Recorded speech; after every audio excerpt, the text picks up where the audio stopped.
At some point, Tom Holland went from being friendly neighborhood Spider-Man to a guy casually wearing six-figure watch like it's nothing. And honestly, it happened so gradually that a lot of people didn't notice. One minute, he's flipping around in a Spider-Man suit looking like every teenager's dream casting choice. And the next, he's out here wearing Patek Philippe's that cost more than a lot of people's houses. Which is honestly one of the funniest things about celebrity watch collecting. Because eventually, every successful actor seems to reach a crossroad. You either buy yourself a Ferrari, or you get super into tiny Swiss machines. And Tom Holland apparently chose both. But today, we're going to talk about why Tom Holland's watch collection is actually way better than a lot of people expect. Because this isn't just random celebrity flexing, it's actual watch guy behavior.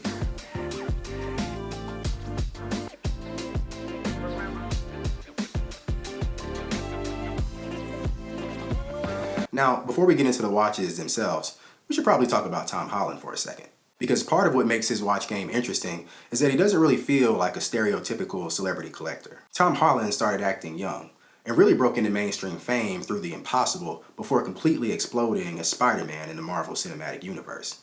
And suddenly he became one of the biggest actors in the world basically overnight.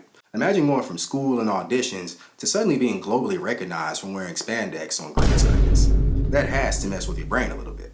But despite becoming massively famous, Tom has always come across as relatively grounded. He's funny, awkward in interviews in a kind of charming way, and generally feels more relatable than the untouchable movie star. Which honestly makes his watch collection make more sense. Because his watches feel like they fit him. Clean, stylish, and slightly understated. Enthusiast approved. You know, not just giant, diamond-covered wrist monuments looking for attention. So we should probably start with the Cartier Santos, because in my opinion, this may be the most Tom Holland watch possible. The Santos is one of those watches that quietly tells people, yeah, I figured things out. Tom has been spotted wearing the Santos multiple times, and it fits his whole vibe perfectly. And what's funny is that the Santos used to be kind of overlooked by a lot of collectors. Years ago, people would talk endlessly about Rolex sports models, while Cartier sort of sat in the background looking sophisticated and unbothered. And then, suddenly, everybody woke up and realized, wait, the Santos is incredible. Which honestly happens a lot in watches. The hobby basically consists of people rediscovering things every 10 years and then acting like they just found it. But the Santos works because it's understated. It's not trying too hard, and Tom Holland's collection actually feels that way in general. Nothing feels overly loud or forced. It feels curated. Which is impressive because a lot of celebrity collections kind of feel like somebody walked into a boutique and said, I'll have your most expensive thing, please. Now, Tom also has a relationship with Tag Heuer, which actually makes a lot of sense stylistically. He's been seen wearing pieces like the Carrera glass box and Monaco models, and honestly, these watches suit him extremely well. The Carrera especially feels perfect for his generation of collectors. Vintage inspired, but modern.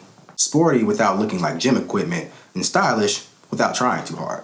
And the glass box specifically has been one of the most praised modern tag watches in years. Which means Tom somehow survived the celebrity ambassador problem where they hand someone a watch that nobody likes. We've all seen the campaigns where they'll have one of these guys smiling, wearing a watch that looks like it belongs on a submarine dashboard. But the Carrera works. And honestly, there's something funny about Tom Holland becoming a low-key ambassador for smaller, tasteful watches, while the rest of the luxury industry is busy trying to strap dinner plates to our wrists. But then we move into Rolex territory, and this is where you realize Tom Holland may be an actual watch enthusiast. Because at some point, he starts wearing things like the Rolex Panda Daytona. And if you know watches, you know the Panda Daytona is basically catnip for collectors. It's one of those watches where watch people immediately stop listening to what you're saying and start staring at your wrists. Like you could be giving a speech on climate policy and somebody in the audience is going to be thinking, is that a ceramic Daytona? That's the level we're dealing with here. Tom has also been spotted wearing Rolex GMT Master 2s like the Batman or the Root Beer. What's interesting is that these aren't random hype pieces, they're enthusiast favorites. They're watches that people genuinely enjoy wearing. And that's why his collection feels authentic. It doesn't feel like a celebrity stylist picked these out 5 minutes before an event. But then things escalate. Because eventually Tom enters what I like to call the, oh, he's deep into this now phase of collecting. And that's when the Patek Philippe's show up. Specifically the Aquanaut. Now the Aquanaut is fascinating because it's technically a luxury sports watch. But culturally, it's basically a status symbol wrapped in rubber. And somehow Tom wears it in a way that still feels casual. Which is honestly impressive. Because most people wearing an Aquanaut look like they're trying extremely hard to let you know that they own an Aquanaut. But Tom just kind of exists in it. But the real moment I realized his collection was serious was when he wore the Patek Perpetual calendar. Because that's not celebrity flex watch anymore. That's watch nerd territory. The kind of thing that collectors buy because they genuinely appreciate horology. And I love that transition, because his collection evolves the same way normal collectors do. It starts practical and stylish, then one day you wake up and find yourself researching perpetual calendars and how moon phases work. Watches do weird things to people. Honestly, I think the biggest reason people react positively to Tom Holland's watch game is that it feels believable. Nothing feels forced. He doesn't feel like someone desperately trying to prove they have money. He looks like a guy who genuinely likes watches. And that distinction matters, because celebrity collections typically reflect the personality of the person who owns them. John Mayer's collection feels a little nerdy and obsessive. Kevin O'Leary's collection feels aggressively wealthy. Tom Holland's collection feels modern and tasteful and wearable. And honestly, that's probably why younger collectors connect with it so much, because his watches feel attainable in spirit, even though they are not attainable financially.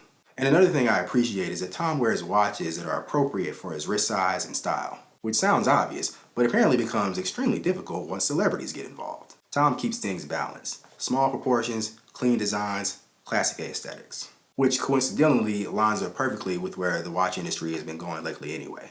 In a way, Tom Holland's collection almost feels like a summary of where the industry is actually going.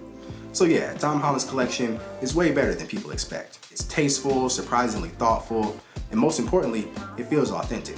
He's not just buying random expensive watches because he can. He actually seems genuinely interested in the hobby. And honestly, I believe that's why collectors respect his watch game so much. Because beneath the celebrity status and the marble fame, he just kind of seems like a guy like all of us who fell down the rabbit hole. The only difference is his rabbit hole happens to include Patty Philippe. Must be nice. Thanks for watching today, guys. As always, I really hope you enjoyed this video. If you did, be sure to give it a like and comment down below and let me know which celebrity watch game we should cover next. And also, subscribe to the channel. I've got new content like this coming out every week, so be sure to hit subscribe to stay in the loop. Till next time, peace.